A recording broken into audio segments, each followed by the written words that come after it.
Day one of building the SUV camping setup.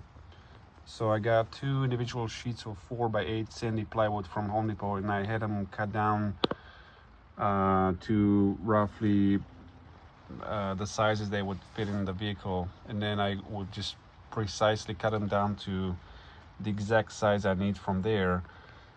But the thing is, the entire setup should be from front seat all the way to the back, 78 inches, so 6.5 feet, and then roughly 46 inches from side to side. So I had them cut out where I can just kind of roughly lay them down from end to end and side to side, and then from there I can just trim down exactly to the size I need them, and then join them, and then create like a box, especially from the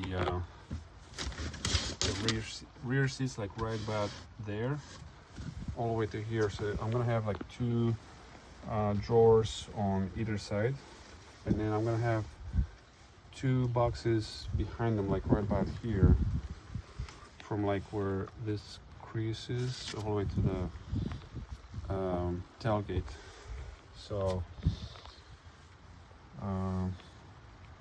yeah, it should be a fun project, so stick around.